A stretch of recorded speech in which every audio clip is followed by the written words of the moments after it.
What is Donald Trump's official plan for a second presidency? You might be wondering, why am I sitting here at my desk making another video about a Donald Trump presidency? That's a good question, my dear viewer. Let me explain. Many Democrats, including the Harris campaign, have been continuously claiming that Project 2025 is Trump's official platform for the 2024 election. We've seen it mentioned in everything from random tweets to the DNC. However, Trump has continuously disavowed Project 2025, instead claiming that Agenda 47 is his official presidential platform. Now, regardless of how you may feel about his disavowment, you may believe him or you may think he's a total liar, but it's not my job to tell you how to feel. It's worth taking a look at Agenda 47 to see what it's all about. So much like I did in my most recent video on Kamala Harris's platform, I'm now going to take a deep dive into Donald Trump's official platform for the 2024 election. If you're interested in learning more about Project 2025, you can also find a video about that on my channel as well. But this is the last time I'll be mentioning it in this video. Instead, it's now time to take a deep dive into Agenda 47. But first, let's take a couple of minutes to learn some more about Donald Trump's background in politics.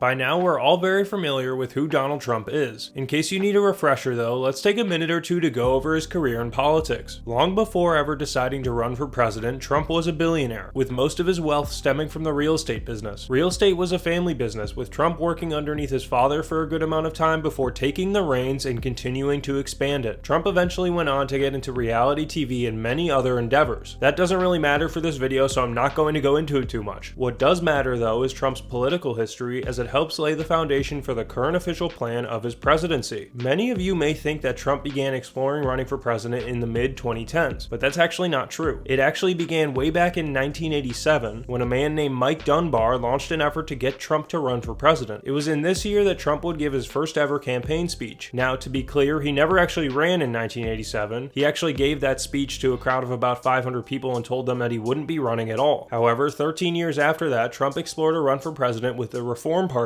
which had been born from Ross Perot's fairly successful runs as a third-party candidate in 1992 and 1996. In October of 1999, Trump filed to appear on the Reform Party's primary ballot in California, and was actually leading a field of 5 candidates in the state, with 37% of votes cast in the primary going to his name, before he withdrew from the race. He later went on to call the Reform Party a quote-unquote total mess due to its mixing of political beliefs from all over the political spectrum. Fast forward to 2012, and Trump was once again putting his name in the presidential mix, this time as a Republican. However, he would later announce that he was not ready to leave the private sector and ultimately took his name out of the running. Quick side note, could you imagine what a Trump versus Obama race would have looked like in 2012? That would make for a pretty good video. Maybe I'll consider that in the future. Anyways, we now arrive in 2016, where Donald Trump finally decided to make a run at the White House. After declaring his campaign on June 16, 2015, Trump went from underdog to heavy favorite in the Republican primary, eventually securing his party's nomination in May of 2016. From there, the rest is history, as he went on to defeat Hillary Clinton in the general election to become the 45th president of the United States. 4 years later, he ran for president again, this time facing off against Democrat Joe Biden. In a record-breaking election, Trump was defeated, securing just 232 electoral votes to Biden's 306. Finally, in 2024, Trump is running for president a third time, and will face off against current Vice President Kamala Harris in about a month and a half. With that very quick summary out of the way, it's now time to explore Trump's official platform for the 2024 election, Agenda 47. First up, let's talk about his economic policies.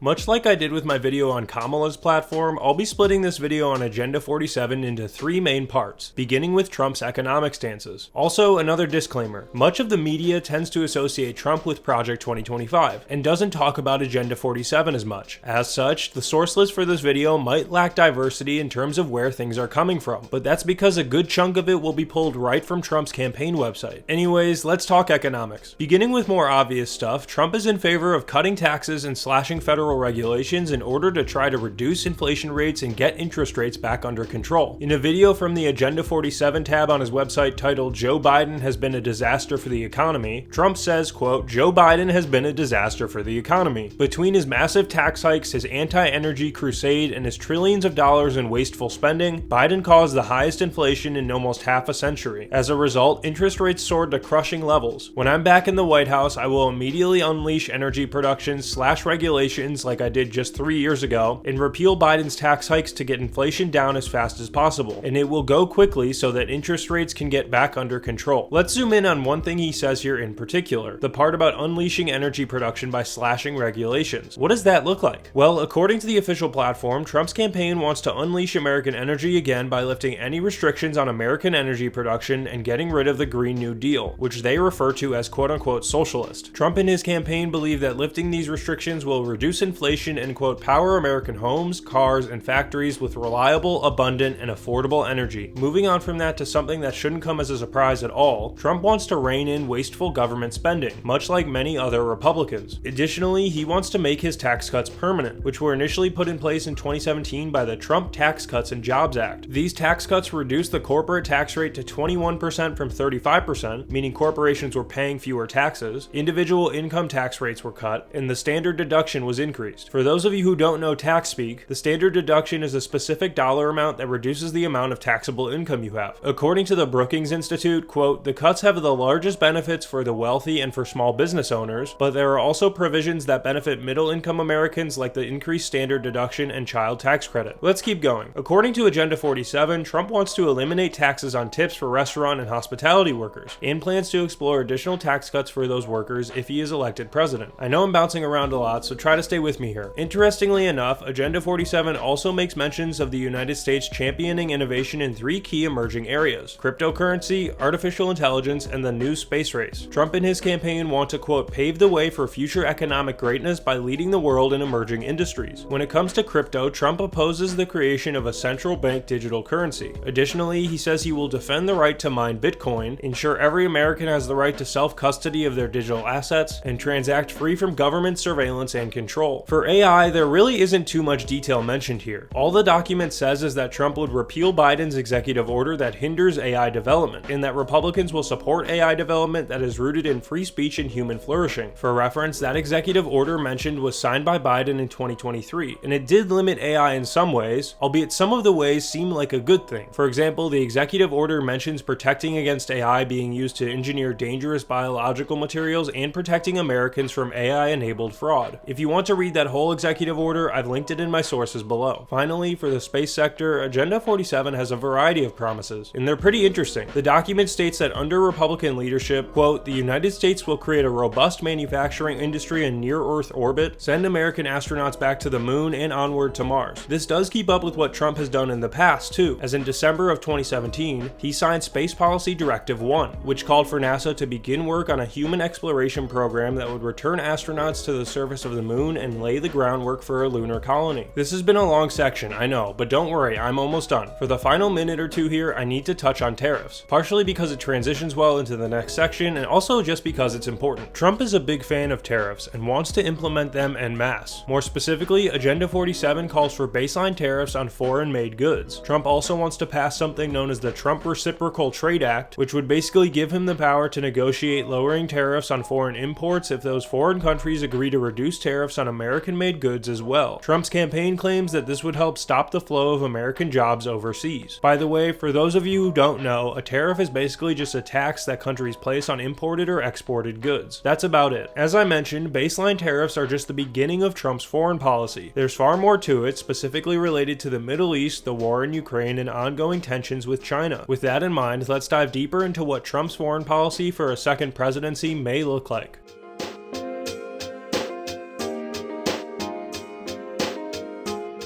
I did this exact same thing with my presidential preview on Kamala Harris, so now I'm going to do it with the Donald too. While there's lots of tension all around the world right now, most of it can be boiled down to 3 key areas: the Middle East, Ukraine, and the South China Sea. So what does Agenda 47 say as to how Trump will fix these issues? Let's begin with the Middle East, specifically with Israel and Palestine. To be honest, Agenda 47 mentions basically nothing about this, with the only mention of Israel being that they will, quote, stand with Israel and seek peace in the Middle East. There is no mention of Palestine in their official platform, and the only mention of Hamas is related to deporting any pro-Hamas radicals to make college campuses both safe and patriotic again, which I'll touch on more in a bit. Anyways, that means we're going to have to go outside the official platform to learn more about Trump's views on Israel and Palestine. Trump is the first commander-in-chief to give near absolute unconditional support to Israel. According to the Los Angeles Times, during his presidency, he moved the U.S. Embassy from Tel Aviv to the disputed capital of Jerusalem, making the United States the first major country to do so. He also endorsed Israeli control of the Golan Heights, a contested plateau that Israel seized from Syria during the 1967 Middle East War. He did all of this without any concessions from Israel. On the war between Israel and Hamas, Trump hasn't yet expressed concern for Palestinian casualties. This comes in contrast to Harris, who has previously been vocal about the scale of human suffering in the Gaza Strip. Trump has also previously said that Israel must, quote, get the job done in relation to destroying Hamas. On the topic of Palestinian statehood, Trump has not entirely ruled out the concept of a Palestinian state. However, during his presidency, he shut down the de facto Palestinian embassy in Washington, D.C., and generally refused to meet with Palestinian leaders. In terms of the future of the Gaza Strip, Trump hasn't been entirely clear on what he believes should happen to the land, but he was previously receptive to plans made by Israel to potentially annex both the Gaza Strip and the West Bank. With that in mind, let's now move north to the war between Ukraine and Russia. Pretty easy one here. Trump again wants peace, but he wants it in a way that differs from someone like Harris. Once again, there's nothing in the official 2024 GOP platform about Russia or Ukraine, so we've got to do some more digging for Trump's thoughts. First off, when asked about whether he wanted Ukraine to defeat Russia in his most recent debate with Kamala Harris, Trump didn't say yes. Instead, he said something along the lines of it's in the US's best interest to get the war done and negotiate a deal. It's understandable to want the war to end, but Trump has also not gone into much detail as to how he would broker a deal between the two sides, leaving some to believe he may be more willing to give in to Russia's demands. Overall, Trump has been pretty hesitant to put his support behind Kiev and Ukraine, due in part because the US has sent over $55 billion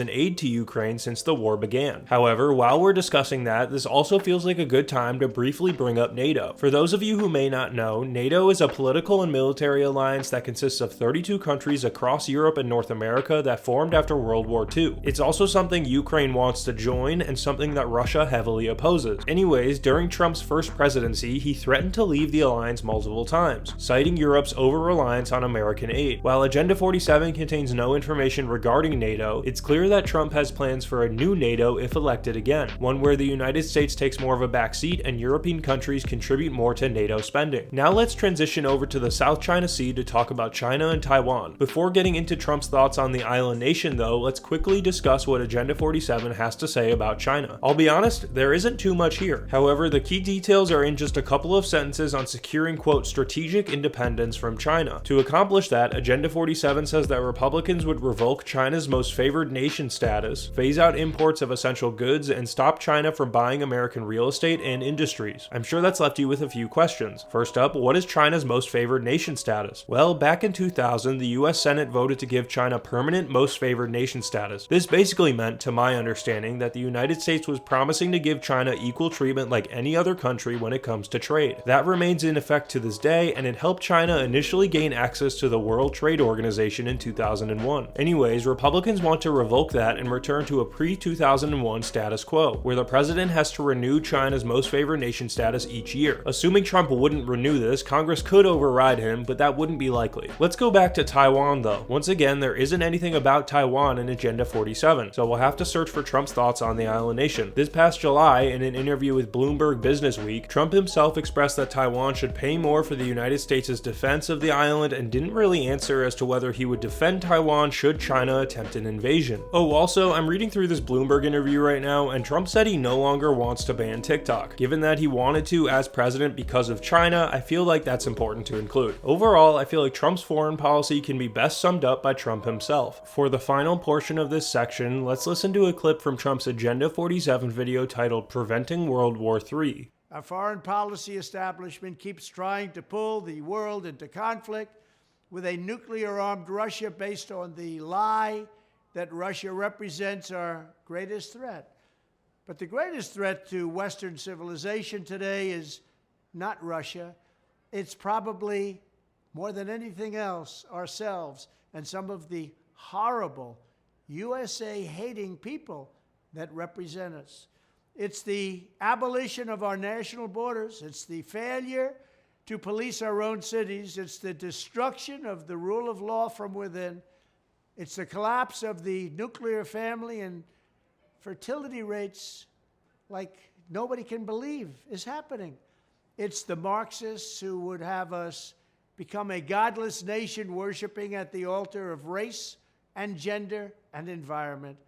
And it's the globalist class that has made us totally dependent on China and other foreign countries that basically hate us. If I sound different, it's because I'm recording this part of the video after getting my wisdom teeth out, okay? Leave me alone. Anyways, I just realized while I'm editing this that I never talked about the border. Oops, Trump's view on the border is something that has remained largely unchanged since running in 2016. Agenda 47 calls for completing the border wall that Trump touted during his first campaign run. Republicans are also running on stopping illegal immigration entirely, as Agenda 47 calls for deporting all quote-unquote illegal aliens and reversing Democrats' open border policies. However, the document also calls for going further than that. For example, Agenda 47 says that a Trump administration will shift massive portions of federal law enforcement to immigration enforcement and move thousands of troops that are stationed overseas to the southern border. Other portions of Republican border policies include implementing a U.S. naval blockade to prevent fentanyl trafficking and imposing a quote full fentanyl blockade on the waters of our region. It also calls for reinstating the Trump travel ban, which banned anyone from a long list of countries from traveling to the United States. On top of all of that, Agenda 47 calls for beginning the largest deportation program in American history. There isn't much detail as to how they would do this, but it's in writing. The document also calls for a strict vetting process for anyone coming to the United States, writing that, quote, Republicans will use existing federal law to keep foreign Christian-hating communists, Marxists, and socialists out of America. Those who join our country must love our country. We will use extreme vetting to ensure that jihadists and jihadist sympathizers are not admitted. One final thing that Agenda 47 touches on regarding immigration is stopping the actions of sanctuary cities. In the document, it says, quote, Republicans will cut federal funding to sanctuary jurisdictions that release dangerous illegal alien criminals onto our streets, rather than handing them over to ICE. It also states, quote, we will require local cooperation with federal immigration enforcement. Okay, cool, that's enough of that. I didn't touch on everything related to immigration, so like I said, if you want to read all of it, it's linked in my sources down below. Before wrapping up this whole video, we need to talk about Trump's social policies. Let's get into it.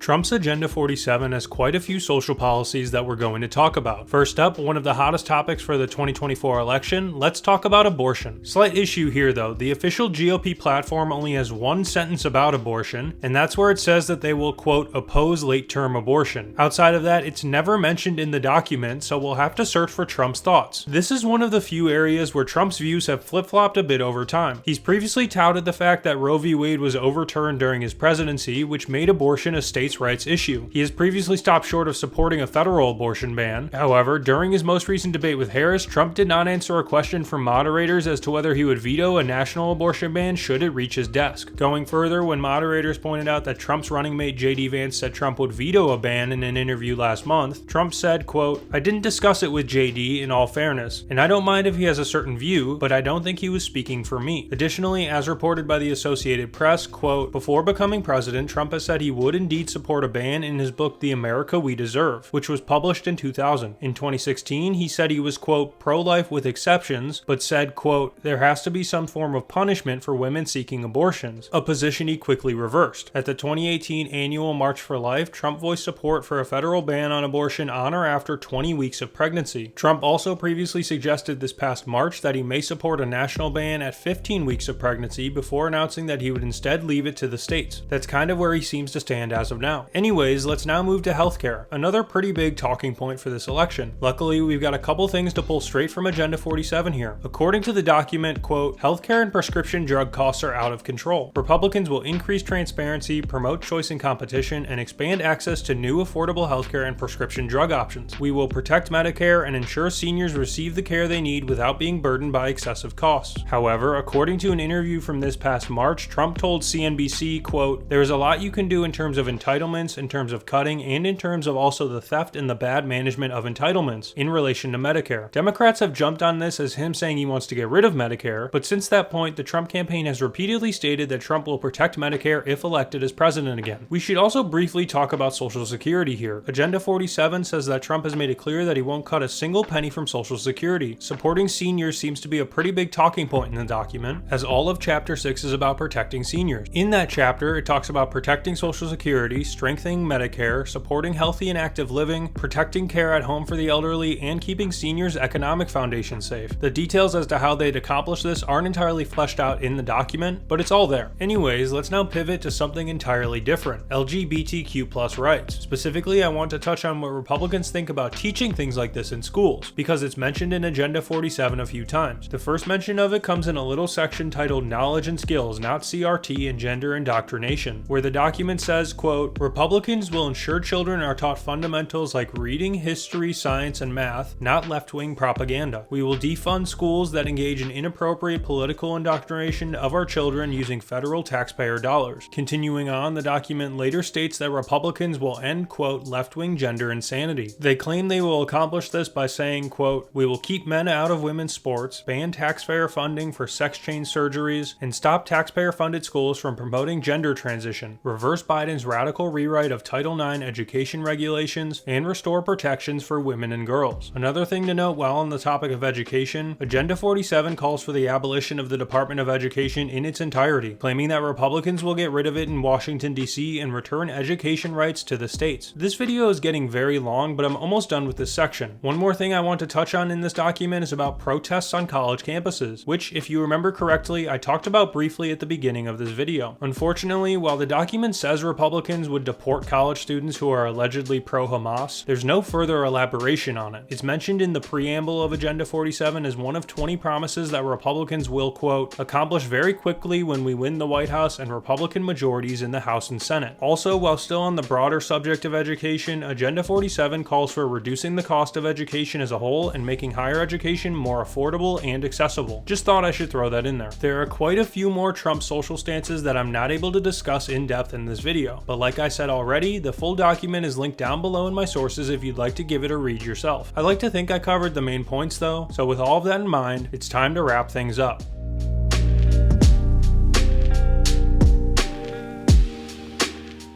This is now my longest video ever. I really need to end this. My goodness. As I've already said previously, I wasn't able to cover absolutely everything in Agenda 47 in this one video. However, I think I got the main stuff in there. If you want to read it yourself, the document is linked down below, along with the rest of my sources. I would highly encourage you go check them out, as they may shed some more light on a few things that I wasn't able to cover fully. One other thing to announce, I'm doing a Q&A to celebrate the channel hitting 10,000 subscribers. We're already quite a bit over that mark, so thank you all so much for that. But feel free to leave any questions you have for me in the comments down below. They can be about anything you want to know. Also, for those of you who have left questions already, just know that I have seen them and I'll be considering them for the Q&A, so don't worry. Anyways, that's all I've got for this hypothetical. If you enjoyed it, please feel free to like and subscribe. More videos coming soon. Thanks again for all your recent support. I really appreciate it. Hope I see you again soon. Take care.